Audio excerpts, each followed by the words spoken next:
Yes, good afternoon. I'm Yvonne Juarez. I am a teacher, elementary school teacher. I've been teaching for 18 years, and I could say I still love my job, which a lot of teachers can't say that, but I still love my job. So That's why do you still love your job?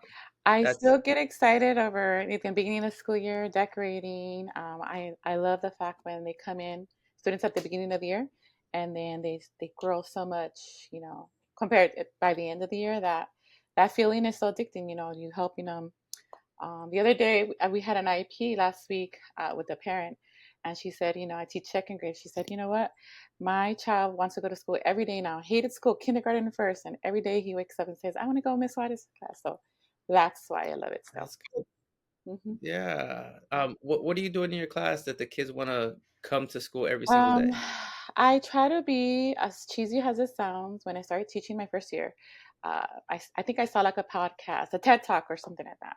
Mhm. And they said, try to be the best teacher they ever had, caring, ask them how they are, have a, loving environment, classroom Yeah, environment.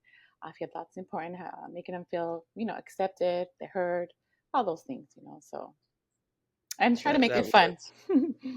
Yeah, that works. Absolutely. I'm Yeah, I'm, I'm for that as well. I feel like if you create that environment of safety, love, and you make them feel good about themselves and help them, like you're saying, reach a goal. Like you didn't know how to read and now you know how to read. yeah, You didn't know how to, I don't know, multiply and now you know how to multiply. And it's just and then you highlight those wins. You're like, good yeah, job, and you let them know that they're capable of doing big things and great things. And definitely. it is addicting. It is addicting, and I've been in education for like 25 years. I don't know, a long time. And so, and I don't feel like, it's a hard job, like we were talking about earlier. It, Yeah. it, it is a hard job, but it's a job that I enjoy doing, like you were saying. I know statistically wise, I think people that get into teaching, I believe it's still 50% of people that get into teaching quit within 5 years. Some of them Ooh, less than that, I've heard. yeah. So You definitely know, it's not for the weak for sure. it took me maybe, I'm gonna say it took me about 3 years, 3 or 4 years for me to feel comfortable. And Yeah. that those first 2 or 3 years was rough. It was like, okay, what am I doing? How do I figure this out? It was the curriculum, it was the classroom management, it was demands that were placed on me by like administration, Yeah. the parents. It was all those things. And Right. then just not feeling adequate. Like, man, maybe I'm not that good. Maybe I shouldn't be those thoughts that you get. And it took me about 3 or 4 years for me to be like, I think I got it. Yeah, I remember when I started my teacher program, another teacher, when we started the credential program, they said, it's gonna take you about 5 years. After that, you made it. You're gonna say sorry to all your first teacher, all your students in the first 5 years. But you know what? I feel like I still talk to some of the parents. I've had the same phone number. I would give out my phone number to parents. And actually, some of them, I think my first year I taught kinder. They're adults now, so I Yeah. still kind of keep in contact with some of the parents, and their kids and what they do. So, Yeah, um, same here, same here. I taught first grade. I was 22 years old when my first grade class. oh wow, I taught at a Catholic school. I was 22 years old. I'm 47 now. And so I those kids that were 6 years old or like almost 30, yeah, like they're old. they're old now. So it's just strange. And I'll see them, I've seen them at different places. I live in LA, they live in hmm LA. So I'll see them in different places and I'll see their parents and it's cool. At Yeah. first, it was strange. At first, it was strange to me, like, oh, but as I'm getting older, it's like, yeah, we're Yeah. all people. I We're think it's all so in this cute when they're like, planet. "You look the same." I'm like, "Oh, thank you, thank you." They say that to me too, but I don't believe them. I think they're just being I believe it. I'm kind. saying. So why did you get into teaching? What inspired you to become a teacher to begin I with? was a teacher assistant for a couple years, and then of course when I went into it, I was like, "Oh, I don't, I'm just going to school. I don't know what I want to do. I don't want to be a teacher. It's too hard. But then of course when you work as a teacher assistant, you work with teachers, you kind of teach with small groups, and you just fall in love with it. You can't, I couldn't say no. So I Yeah, just. yeah. And so your first teaching experience was in what grade? It was in kinder. Kinder, It was oh, during that time, it was in 2007. LAUSD was doing those layoffs, the rifts and all that. Nobody was hiring, the whole.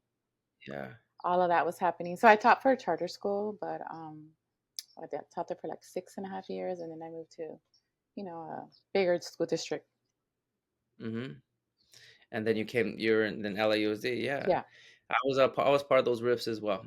When I taught Oh, at Catholic school for 6 years, and then when I went to LAUSD, I was all like, "All right, I made it to the big show. I'm here at LAUSD, the yeah, big district. They pay more." yeah. And then I think it was 2010 when they cut all those teachers. 29, 20 was it?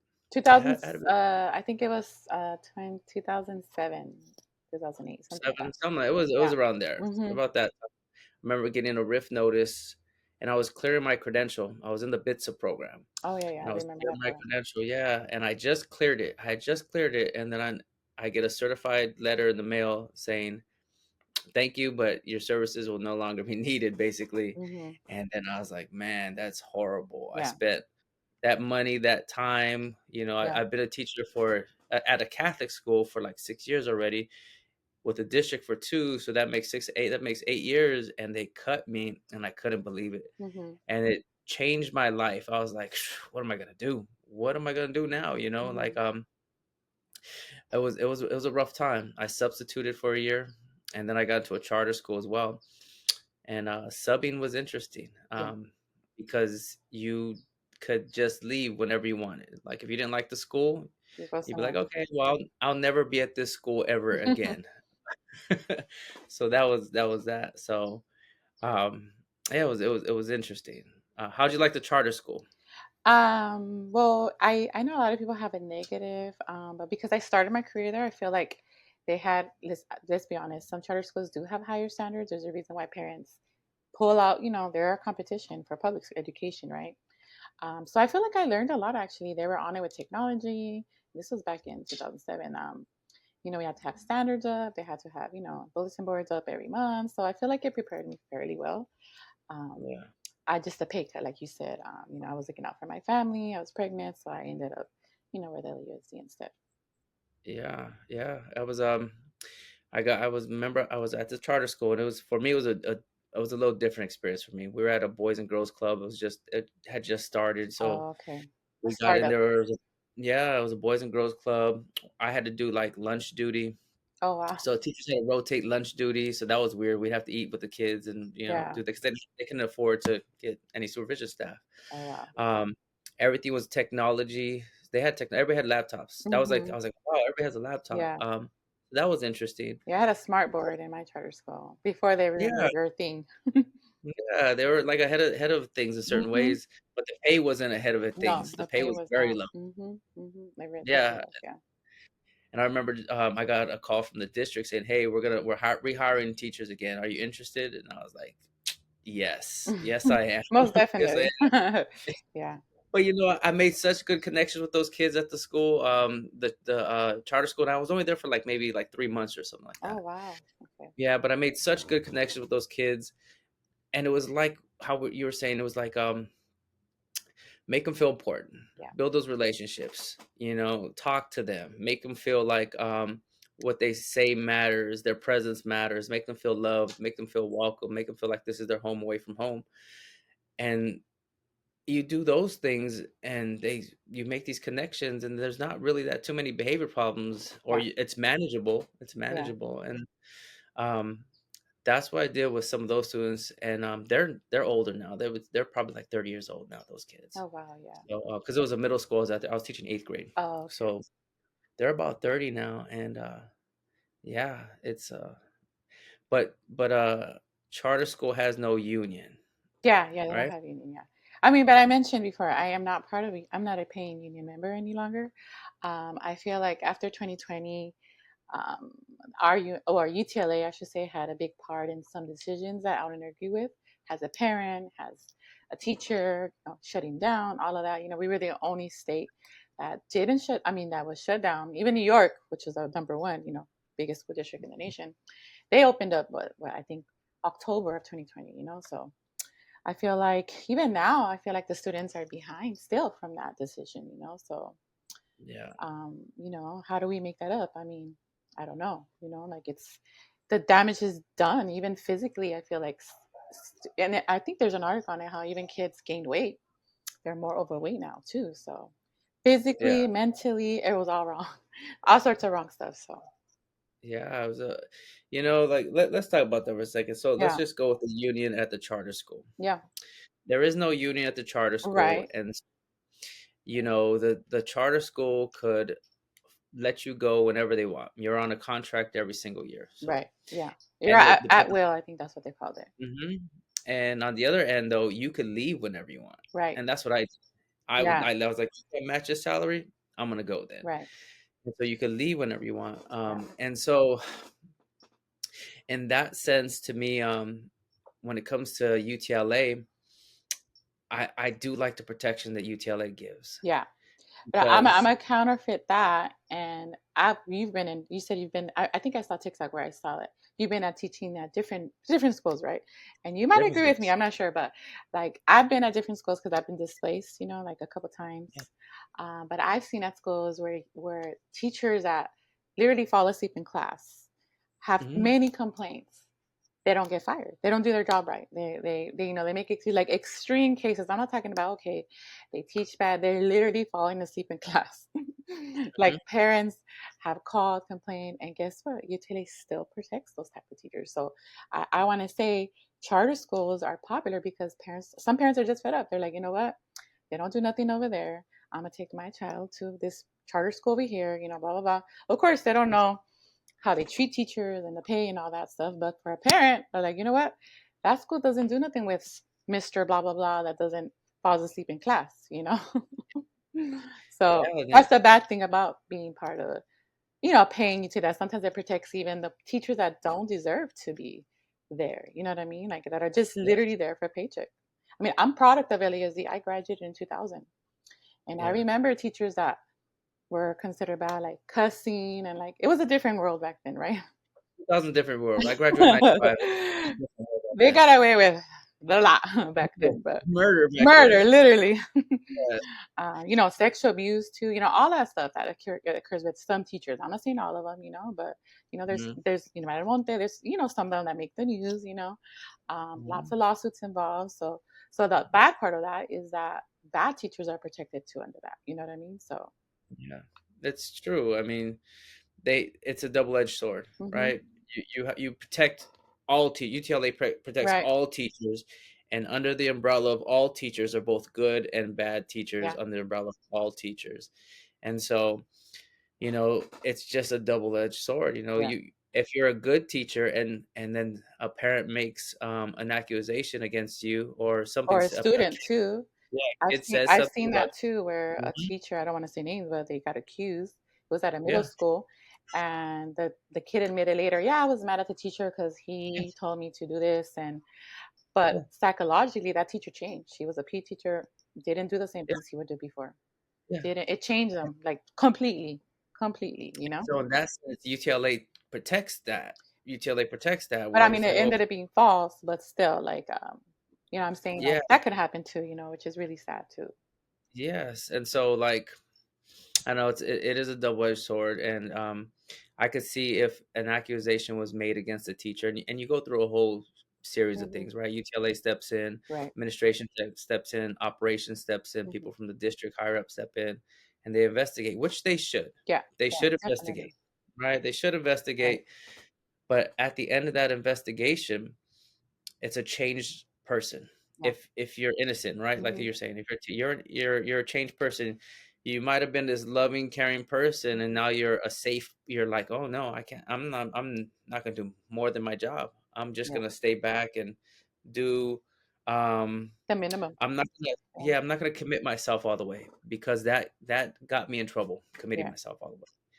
And so it's tough. I was a UTLA chair at a middle school for I'm gonna say 3 years.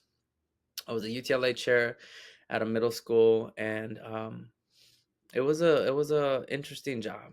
It was an interesting job, and my goal was to protect the teachers that I was serving, but at the same time it's just a weird job because you're working with administration as well. Yeah. Yeah. You're Yeah. working with administration. You're meeting You're with kind of working administration. against them too a little bit.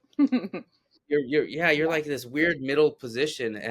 and it was. I don't know. So if I think about UTLA, if I think about UTLA, I'm like, what's the benefits of UTLA? I Uh, think that they're a voice for all the teachers. yeah. So, like at the charter school, if I had a problem, who am I going to? Who Nobody. am I gonna? Hmm. Nobody, Yeah. right? Nobody. And let's say there's multiple charter schools under the same name. Yeah. Let's just pretend the charter school's name is John Vergara Charter School, and there's 5 John Vergara charter schools, Right. um, and we're not unionized. Yeah. Who's gonna help us?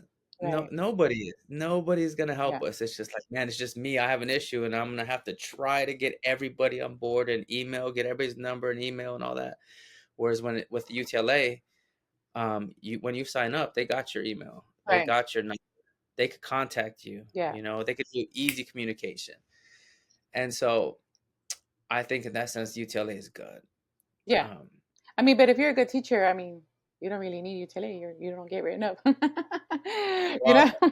No, but I do want I to get it. You know, in some I rare do want to cases. raise. I do want to raise. I want to make sure that I get paid correctly, Right. and Yeah. you teachers got a pretty decent raise. Yeah. Yeah. What was it, 21% or something like over 3 years? I think so. And then plus there's those steps too that teachers can choose to, do. Yeah, in LA, I think a teacher after 10 years can make over 100 grand Yeah. in LA, right? And then if you do summer school, you're making I don't know, close to 110. You do summer school, you do the interventions, you're making Right. close to about 110 grand. Yeah. And if you do high school, summer school, it's even more hours and you could make like 115, 120 grand. Hmm. So, yeah, it's crazy. So, Yeah. in that sense, UTLA is good. In other senses, You ask me, they're way too political, but that's just my opinion. But most of the members whose money does go into political people, so or people they endorse. yeah, If of you look course. at the where your money is spent, that's where it's Yeah, being spent. So yeah. They were like, vote for this candidate, and we're like, vote why? for this Why? candidate for education. So I'm going to CSUN to get a certificate to teach in small groups, and we're looking at studies, the new way of reading, and basically they said that reading has not improved in the past 30 years. That's right, 30 years. It has not changed. It's still low nationwide. California, ooh, we're like the lowest. I think we're at the top 48, 47. I don't know, I could be wrong. Close to 50 out of the 50 states. California right now, currently, the newest data says that we're around, I want to say 47, 48, maybe 50th. Um, so my thing is like, okay, we've been picking candidates. UTLA has been picking candidates that are for education. Why hasn't our education changed? Why are kids currently still not being able to read? Most students. Look at the third grade data from SBAC for reading, for math. I mean, I'm sure you've talked about it in meetings and administrators and all that. So it's like, what are they really worth? I mean, I get it. They represent teachers, but we also have to look upon ourselves as educators. Okay, well, what are we doing wrong? Not that, our profession is very complicated, right? Because it's political, it's, all this stuff. It's run by people that have nothing to do with education. There's a lot Mhm. of factors. I'm not saying that it's all on the teachers, but we do have to take accountability where it is. You know what I mean? Like, okay, so how do I make myself better? How do I, and that's when I said that, I'm a little bit different, where I will blame us, ourselves. I will say, okay, well, how do we change it up? I started a new school. I was actually displaced. I was teaching online. So I was Mhm. a teacher that didn't want to get vaccinated. So they kicked us off campus. Yeah. Yeah, so I was teaching online from Virtual Academy, and then that's what they were called. They had different Yeah. kinds. And they Right. just randomly, of course, UTLA didn't do nothing for me, nothing at all. That's another reason. Um, so whatever. So they just randomly, I was at a school and they randomly picked me some random school too. They just said, oh, it's in the East area. Whatever. I made the best out of the situation. So I'm there. I'm the new teacher. You've been at schools. Teachers are very Mhm. cliquey. They have their little cliques here. Like a high school all over again, kind of. You know what I'm Yeah. talking about? Mhm. Which is fine. I'm the new teacher, so I'm very straightforward. I'm there to work. I'm there to what's best for my students. I look at data. Okay, this is not working. Let's switch it up. Let's do academy. Let's do this. Let's do. Why aren't the students learning? I like to see.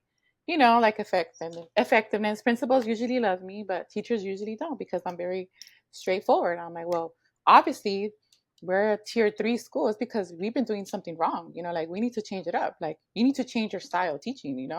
Like what are Yeah. you doing? And I think that's I think because I'm a parent, so I think about I'm a parent first. And that's what I want out of my kids. I look at my students as my kids, like, what?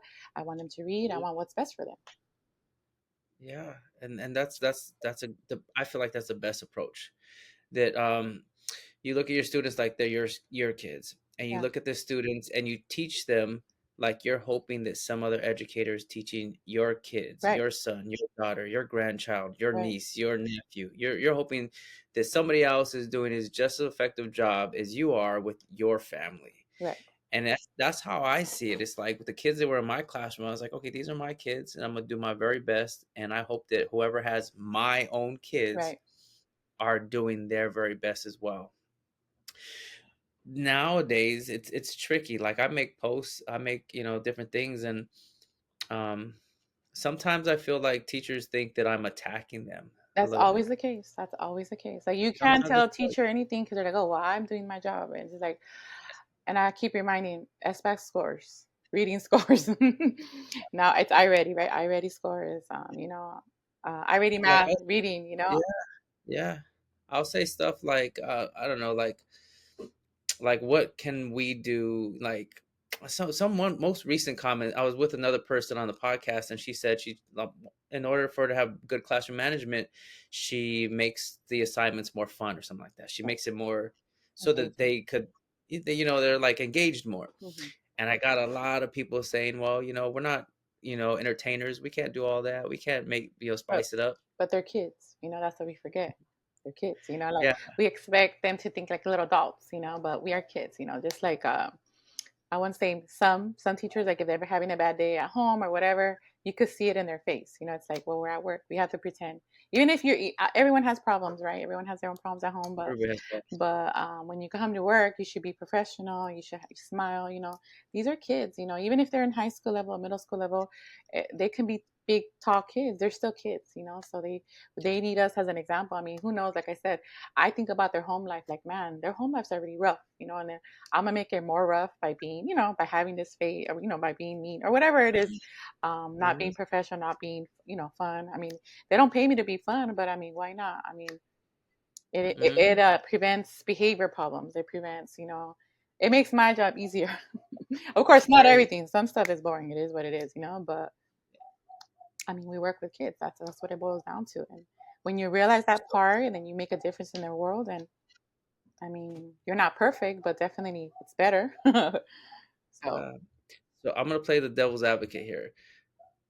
um what if this kid that you're talking about right here, just curses me out, and he never wants to do any work, or she never wants to do any work, and she just sits there in the back of the room, and I've had she that. love and all that. What would you do with something like that? I'm I, not I paid. I've had that. But You reach out to parents. I mean, yeah, you but this is what they always say.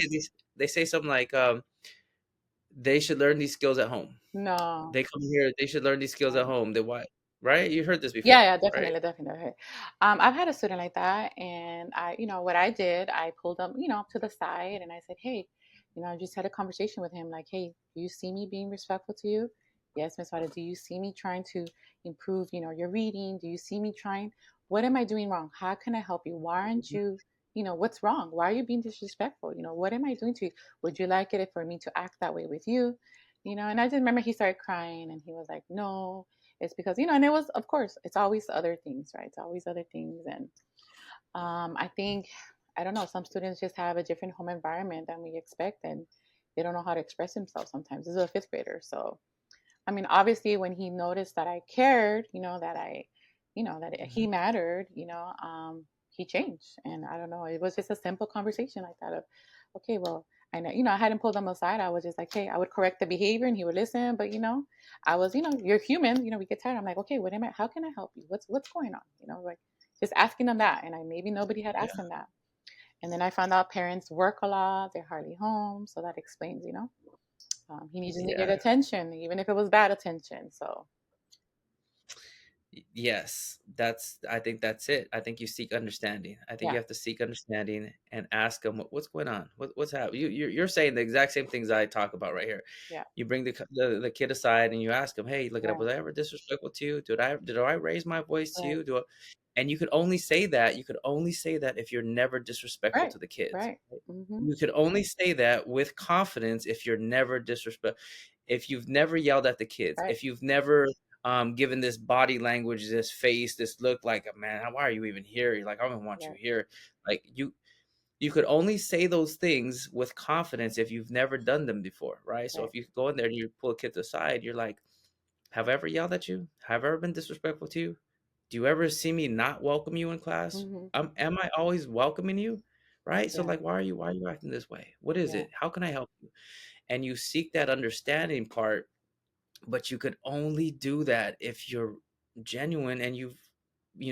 you're really That's trying to one help thing those about kids. kids.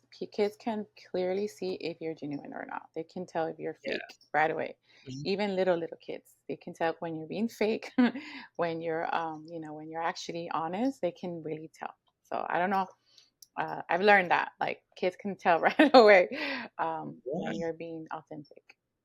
Yeah. And if you're able to say that with confidence, have I ever disrespected you? If you, and you could say that with confidence, then you could change a person. Yeah, and But even the you have to. parents, because sometimes I've had, let's be honest, some parents believe whatever the students say, and they'll come in the office mad, and then they'll be like, and they talk to you, and they're like, oh, okay, like, oh, it's different, Mhm. and I always think of my students and parents as customers, right? I mean, I don't know if you know, but in LASD, enrollment is going down by the year, the past 10 years, for various reasons, moving, California's expensive, homeschooling Mhm. now, getting charter schools, whatever all those reasons, enrollment's down. So we really do have to look at them like customers. So there are customers, like we want to keep them, we want them to stay, and same way you treat the students, you also treat the parents, and usually they calm down too.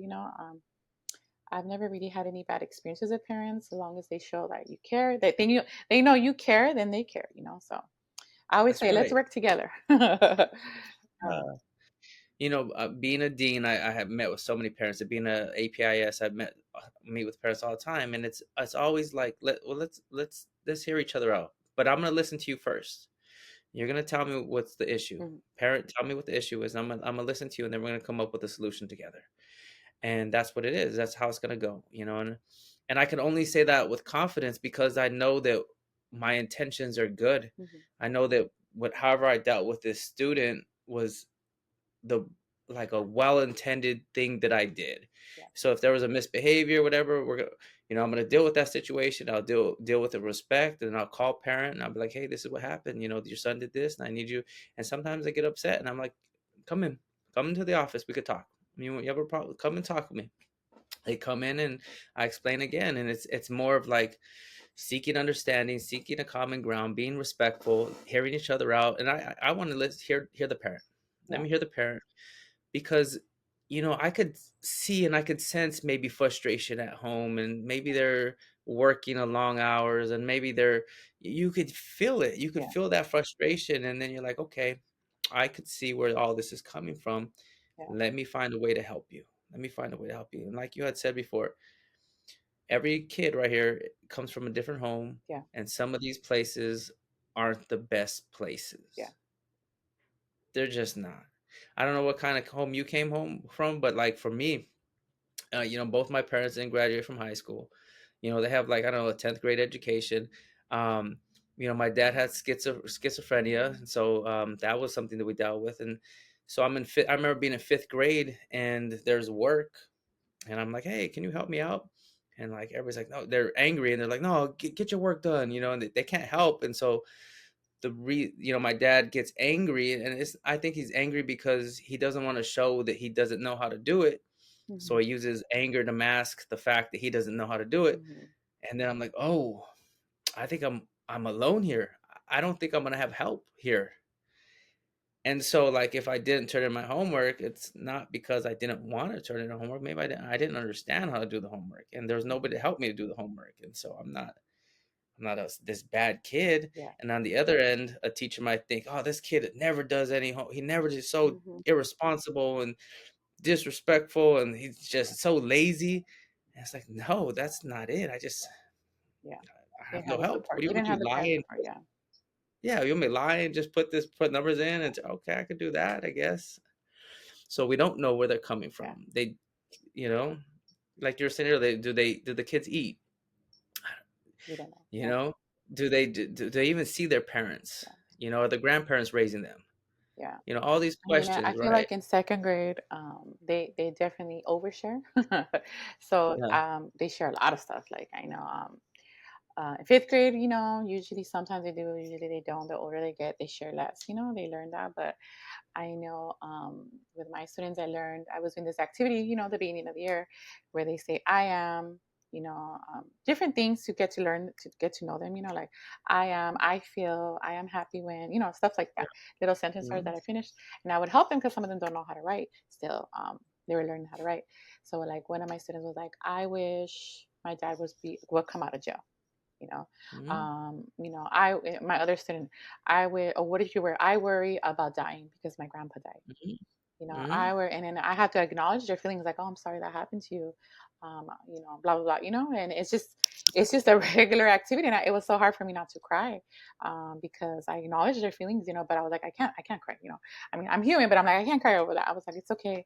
I hope he gets out soon, or I hope you remember his memories, and for your grandfather, blah blah. But it just comes out of nowhere. We were just doing like a regular activity, that you wouldn't think something like that. And she really looked like a student that shared about her dad. She looked really sad for like 3 seconds, and she looked like she wanted to cry. Like for those 3 seconds, I was like, I'm not gonna cry. But then and then she's just like, she's 7. She's like, okay, and then she moved on, to the Moving next on thing. from that. Yeah, but it Yeah. was so cute. But for a minute there, I was like, oh my god, I think I'm gonna cry. But I didn't. But I didn't. But I mean, if it would have happened, I know it's not a big deal. I'm human too. But I just wanted her Yeah. to know that I acknowledge her feelings, and that and now she talks about her dad. We're like, oh, I went to go visit my dad, blah blah. And I'm assuming with her mom, and stuff like that. So Yeah, I feel like too, like we're so with school, it's just so fast paced. Like it's yeah, one activity after the next activity after the next activity, and then you have yeah, to test, and it's the I ready math, I ready yeah, reading. There's deadlines, there's dibbles, there's all these things that yeah, you have to do, which is constant, constant, constant.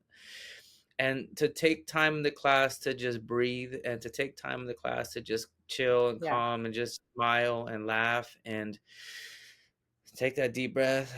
yeah, Ask, how are you guys doing anyway? Like, yeah. are you guys good? Let's talk about what is good in here. Yeah, like Can we we talk we about have what is fun Fridays tomorrow, so we take out the Legos and the counter and the yeah, erasers, and they're so excited, So every Friday is fun Friday. So they're like, "Yay, fun Friday!" Like so little that's things like good. that where it brings them joy, and they excited about learning. Of course, we can't have fun Friday every day, obviously, but you know, once a week is good enough, or at least for now. Just little things like that, but yeah, definitely. Like I said, the schools I've taught at, it's always been, students that there's a lot going on at home. And I feel like I'm placed there for a reason, like I know you shared with about your family, but I'm kind of similar. Like I said, I grew up in LUSD. I graduated in 2000.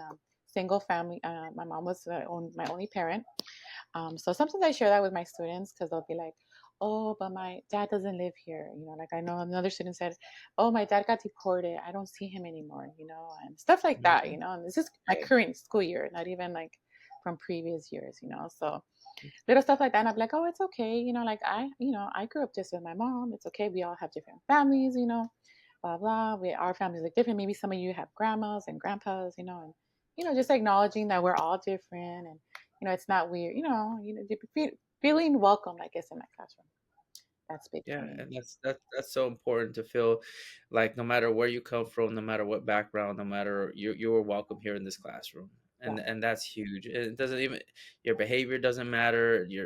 Like you're welcomed here at this classroom. yeah, And that's just it. And if you could make everybody feel welcome to the classroom, then your behavior is gonna drop down yeah, and they're gonna want to seek learning and pay attention more yeah. and participate more. This is a family atmosphere and Yeah, I they're always gonna say get we're a along. family, but at school. So like we can disagree, we can, not fight, but I always say disagree. I don't say fight. But as long as we Mhm. use our words and we talk it out, we should be good, like so let's move on, and that's what we do. So So where did you develop this mentality? Where did it come I from? think the way I grew up, and also just, I kind of understand where the students are coming from. Like I mentioned, I have a very similar background. I kind of grew up rough too, like a single family. My mom also has schizophrenia, so I know exactly what you're talking Oh, about. oh. Yeah. I diagnosed her probably when I was 13 by reading books. Mhm. Back then we didn't have no computer.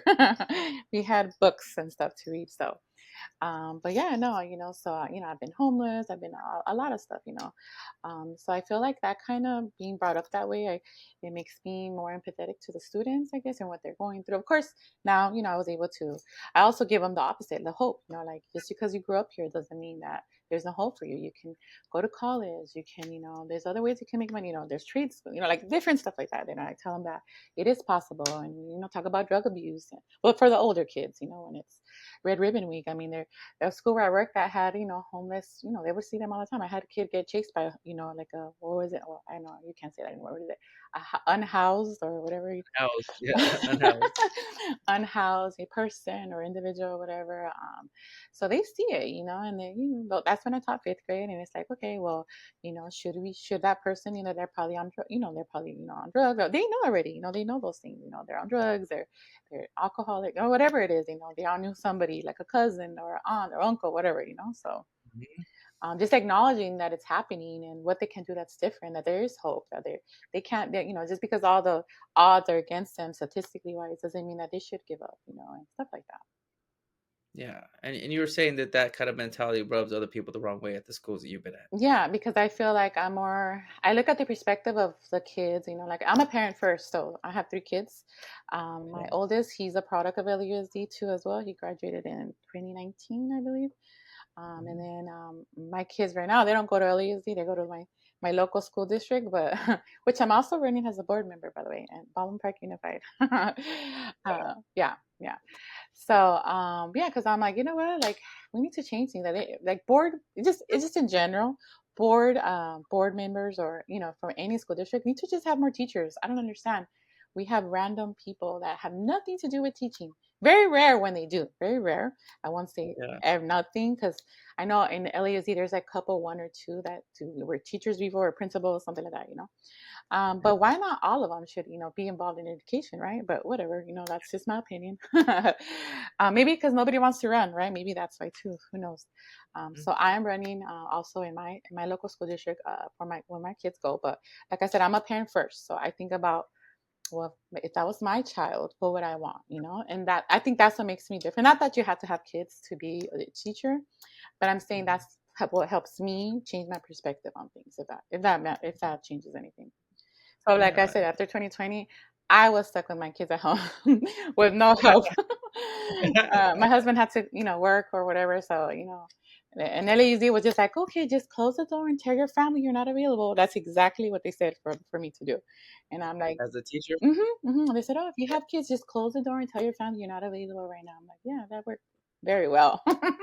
Not. Yeah. Yeah, that was a funny time. Zoom was a funny time for whatever the Yeah. whole year of Zoom was weird. Yeah, it was very weird. And like I said, like I mentioned before, like I didn't agree with that whole decision of staying home. I mean, my kids at home, they didn't academically didn't fall behind, but they had me, they had me as a support and all that. But what about students that didn't have teacher moms, and they're still struggling right now. I think my students in second grade, they probably were toddlers, I think, when this happened. So they were literally at home all day, probably for a good amount of time. Mhm.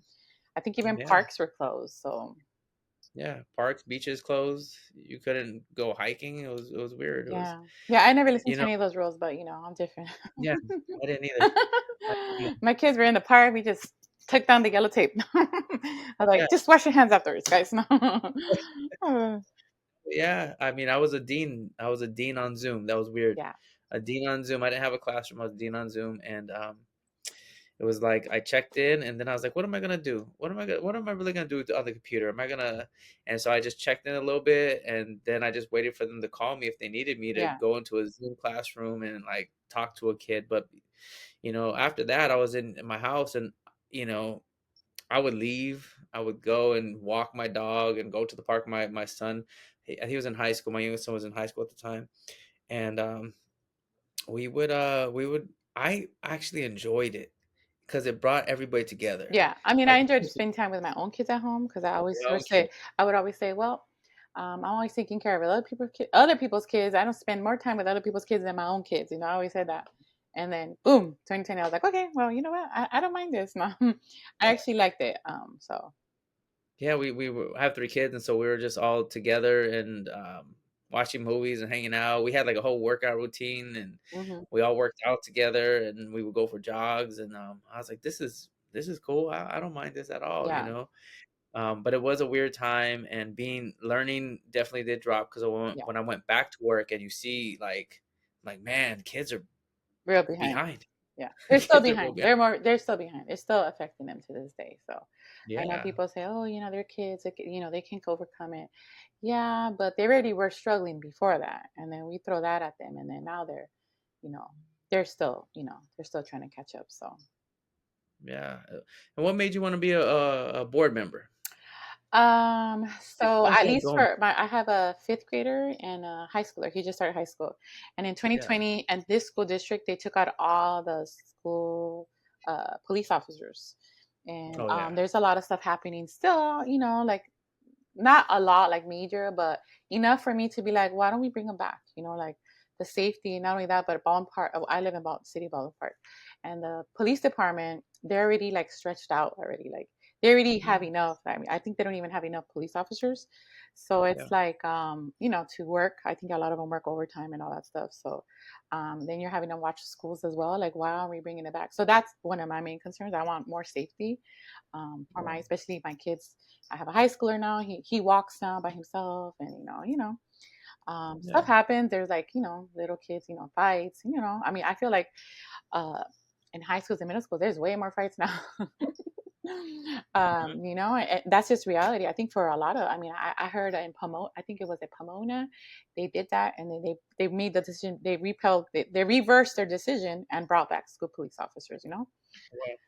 Because of fights and all that. Yeah. Yeah, so they reversed it and they went back. So I feel like I need to do that. And as a parent, I know firsthand, like what's going on. I see it, and I don't want, why not prevent something? I mean, you can never be too safe, and you hear, there's school shootings, all this stuff that's happening. So Mhm. that's what probably motivated me that I'm like, well, there's really no parent. I mean, no, there was one parent and she passed away, the board member, Mhm. but I feel like, I can make a difference, even if it's just me, so How's the campaign going? I'm behind on stuff, but it's going. I mean, I have to start, campaigning this, walking and talking to the neighbors and the neighborhood, I should say, and all Yeah. that. So, When's the election? the same on November 5th. It's Okay. November 5th. Oh Yeah. wow, it's right. Oh, it's Yeah, right yeah, around the yeah. So corner. anyone that lives in Baldwin Park can, I think there's 8 candidates in total. Okay. And what's your chances? I mean, I'm the only parent and teacher, I believe. So I feel like most people have a good perspective, I should say, perspective of a teacher, and then I'm a parent too. So That helps out because I know yeah, sometimes when I'm on the ballot right there and I don't know who to pick and I see like teacher parent, I'm like, ah, yeah. teacher parent. Oh, I know, teacher I parent. know. I've done it. So I'm like, oh, teacher, okay. They know my pain. They suffered enough. No, I'm just kidding. Yeah, it's happened to me. It's happened to me where I did not know who was like the 4 candidates where I was like, I don't know anybody in this thing. All right, what do they do? Yeah. Oh yeah, it's a teacher and a Um, parent. I'll take it. Automatically, no sé. I know when people say like I'm a teacher, they're like, oh, and I'm like, oh yeah, I know. Are you feeling sorry for me? No, or is it? Are you giving me props? What are you doing? When you say, oh no, um, Yeah, so that's exciting. yeah, I hope you win. yeah, I I hope hope so you too. win. I mean, I want to create some positive changes, so we'll see. How's your campaign on social media?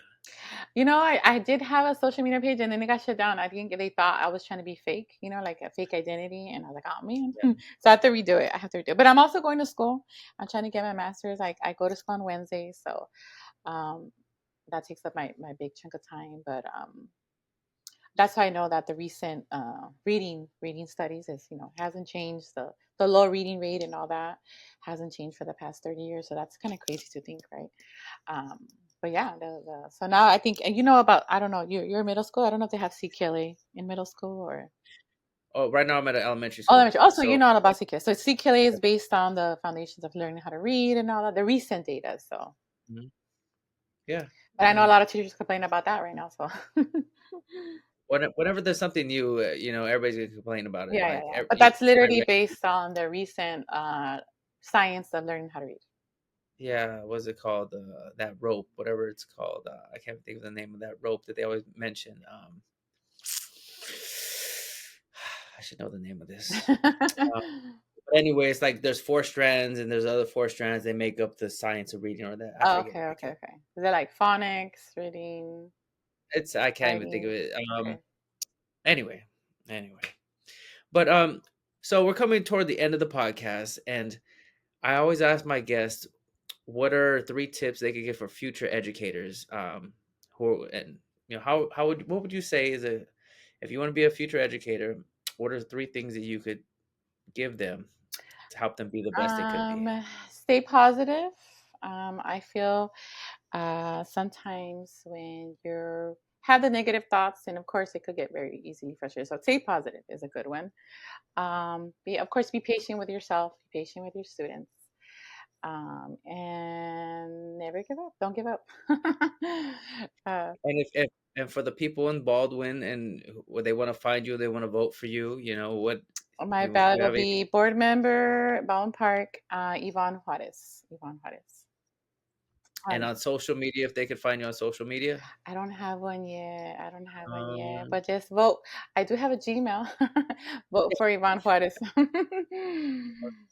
Well, thank you so much for being on the podcast. Greatly appreciate it. It was a great conversation. And thank you for your time.